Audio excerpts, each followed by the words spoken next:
नमस्कार मंडळींनो, मी पुष्पा तुमचं आपल्या पुष्पा किचन सिक्रेट्समध्ये मनापासून स्वागत करते। तर आज आपण बघणार आहोत मस्त चमचमीत आंबट गोड अशी आलू रगडा पुरी कशी बनवायची ते। तर सुरू करूयात आपल्या रेसिपीला। सगळ्यात आधी सुरू करूयात ते पुरी बनवण्यासाठीच्या रेसिपीपासून। तर पुरीसाठी मी इथं कणिक मळण्यासाठी दोन लहान वाट्या मैदा घेतलेला आहे, त्यासोबतच 2 वाट्या रवा घेतलेला आहे। म्हणजे जितका मैदा तुम्हाला घ्यायचा आहे तितकाच रवा देखील तुम्हाला घ्यायचा आहे। त्यासोबतच चिमटभर मीठ, चिमटभर खाण्याचा सोडा, हे सारे जिन्नस एकत्र करून साध्या पाण्यामध्ये तुम्हाला मळून घ्यायचे आहेत। आता हे पीठ मुरण्यासाठी आपण कमीत कमी अर्ध्या तासासाठी असंच ठेवून देणार आहोत। त्यावरती एक झाकण ठेवायचं की ज्यामुळे ते पीठ कडक नाही होणार। आता आपण बघणार आहोत रगडा पुरीसाठी रगडा कसा बनवायचा। तर इथं मी कढई तापत ठेवलेली आहे, त्यामध्ये थोडंसं तेल घालून घ्यायचं। तेल कडलं की त्यामध्ये मोहरी, कढीपत्ता, जिरे अशी फोडणी घालून घ्यायची। कढीपत्ता आहे ते बारीक बारीक तुकडे करून घालायचा की ज्यामुळे तो तोंडात येऊन कडवटपणा जाणवत नाही। त्यासोबतच मी इथं एक मोठ्या आकाराचा कांदा बारीक चिरून घेतलेला आहे। कांदा परतून घ्यायचा, थोडासा गुलाबी अशा रंगावरती आल्यानंतर त्यामध्ये एक चिरलेला टोमॅटो देखील घालून घ्यायचा। टोमॅटो छोटा घ्यायचा कारण रगड्यामध्ये फारसा टोमॅटो आपण वापरणार नाही आहे। आता हा टोमॅटो चांगला मऊ पडेपर्यंत आपल्याला परतून घ्यायचा आहे। कांदा आणि टोमॅटो भाजला गेला की यामध्ये थोडंसं पाणी घालून या कांदा आणि टोमॅटोला पुन्हा एकदा उकळी आणून घ्यायची, म्हणजे चांगला शिजला जातो। त्यानंतर यामध्ये साधारण 1 ते 1.5 चमचा लाल तिखट, अर्धा चमचा मीठ, चिमूटभर हळद, त्याचसोबत 1-2 चमचे किचन किंग मसाला किंवा इतर कोणताही रगडा मसाला देखील तुम्ही घेऊ शकता। त्यासोबत मी इथं अर्धा चमचा चाट मसाला देखील घातलेला आहे। त्यानंतर थोडंसं पाणी घालून याला उकळी आणून घ्यायची।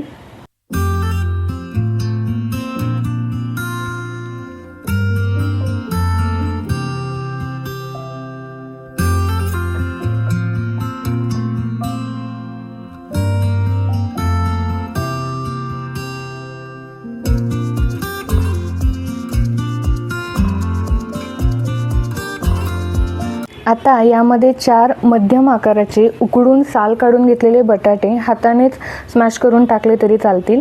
ते याच्यामध्ये टाकायचे मोठे मोठे स्मॅश करून, आणि त्यानंतर स्मॅशरने तुम्ही हा रगडा म्हणजे गॅस सुरू असतानाच तुम्ही स्मॅश करून घ्यायचा आहे, कारण बटाटा हा गरम असतानाच चांगला स्मॅश होतो।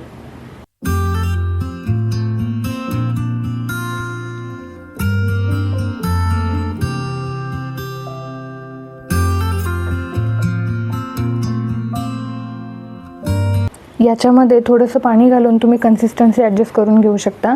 एक उकळी आली की यामध्ये बारीक चिरलेली कोथिंबीर घालून हा रगडा बंद करून द्यायचा।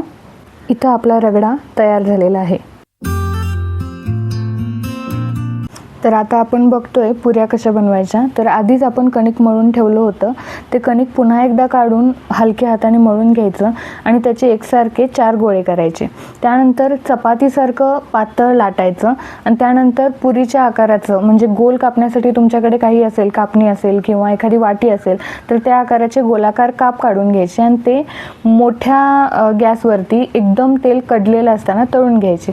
इथं मी दाखवणार आहेच। तर इथं सगळ्यात आधी पोळपाटाला तेल लावून घ्यायचं, त्यानंतर गोळ्याला तेल लावून घ्यायचं आणि पुन्हा लाटण्याला देखील तेल लावून घ्यायचं। पिठाचा वापर अजिबात करायचा नाही आणि हलक्या हाताने लाटून घ्यायचं।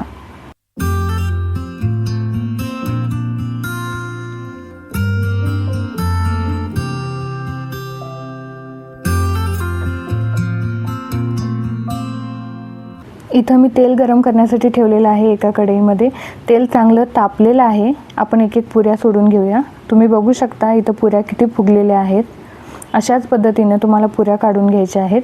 इथं मी तुम्हाला दाखवण्यासाठी एक एक पुरी दाखवते, पण ॲक्च्युली तुम्ही 2-3 पुऱ्या 3-4 पुऱ्या तुमच्या कढईच्या आकाराप्रमाणे एकदम तळून घेतले तरी चालतील।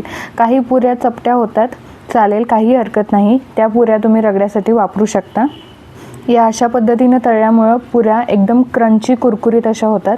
आणखीन एक गोष्ट लक्षात ठेवायची की पुऱ्या तळताना गॅस कधीही बारीक करायचा नाही, मंद आचेवरती या पुऱ्या तळायच्या नाहीत। तर अशाच पद्धतीने आपण सगळ्या पुऱ्या लाटून तळून घेणार आहोत।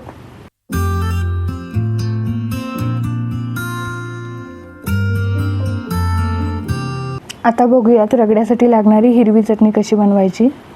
तर यामध्ये पुदिन्याची पानं घालून घ्यायची, त्यानंतर निम्म्या प्रमाणात कोथिंबीर घालून घ्यायची, एक मिरची तुम्हाला हवी असेल तर घालून घेऊ शकता, त्याचसोबत एक आल्याचा तुकडा आणि अर्धा लिंबाचा रस घालून हे मिक्सरमध्ये वाटून घ्यायचं. त्यानंतर हवं तेवढं पाणी घालून तुम्ही कन्सिस्टन्सी ॲडजस्ट करून घेऊ शकता. तर अशा पद्धतीनं अगदी 5 मिनिटात आपली हिरवी पुदिन्याची चटणी तयार होते. तुम्हाला हवं असेल तर तुम्ही मिरचीचं प्रमाण वाढवू शकता, पण आपण आणखी रगडा देखील तिखटच केलेला आहे, त्यामुळे काही गरज नाही.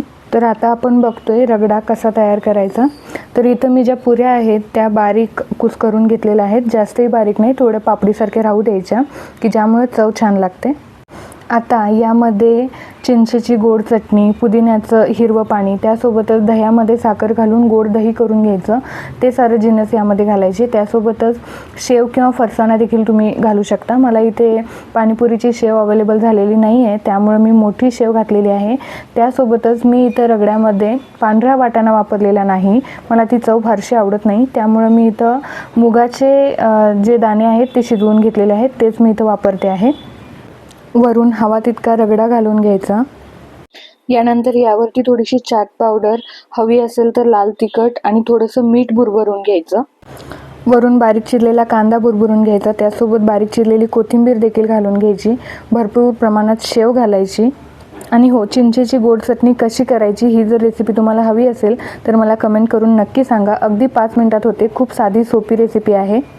चला तर मग हा घरच्या घरी एकदम ठेल्यासारखा रगडा एन्जॉय करूया. जर रेसिपी आवडली असेल तर लाईक, शेअर आणि सबस्क्राईब नक्की करा. पुन्हा भेटू एका नवीन रेसिपीसोबत. तोपर्यंत मनापासून धन्यवाद.